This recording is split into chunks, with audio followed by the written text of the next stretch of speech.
Gray, gray with drizzle, gray with rain, gray with sleet. For almost a week, all these clouds with their different grays of shades have been hanging low over my head. And yet, today I'm gonna talk to you about my fascination with clouds and how much I love them. What's going on there? Hi, I'm Wolf, and I'm a retired physicist and a glider and tailwheel pilot. On dark, gray and rainy days like this, I hardly ever think about flying. I guess it's my unconscious, which is torturing me with memories of Whiskey Blue, my Cessna 170, which is down right now. And even if it was a beautiful day, I couldn't fly her. So my mind is trying to escape this scenario and thinking of blue skies and wonderful clouds. And clouds are the first thing that pops up when I think about flying. And I guess that's a habit that I acquired during my soaring days. Soaring taught me all about clouds, and the more I learned, the more I became fascinated by them and the more I loved them. Observing and reading the clouds as indicators of what's going on in the atmosphere is vital for cross-country soaring flight.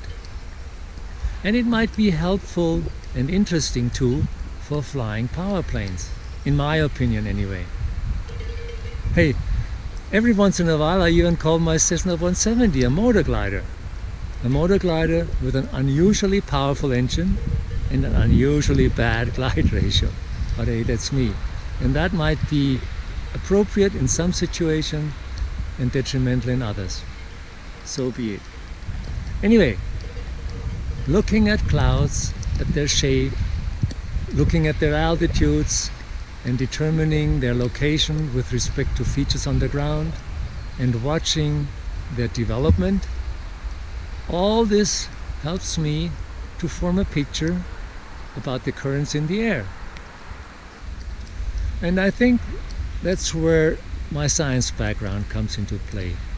The quest for trying to understand how nature works, trying to come up with hypotheses, and then deducing predictions and being curious whether those predictions turn out to be true or not.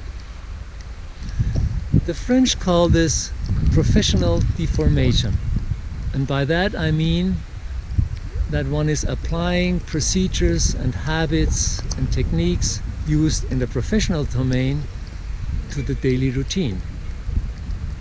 But it's not only that.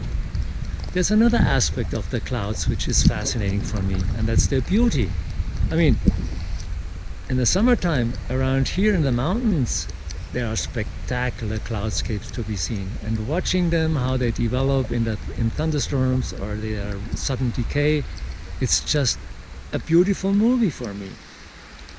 And I can understand why the painters in the early 1800s suddenly became more interested in the clouds and started to paint them in a more realistic way.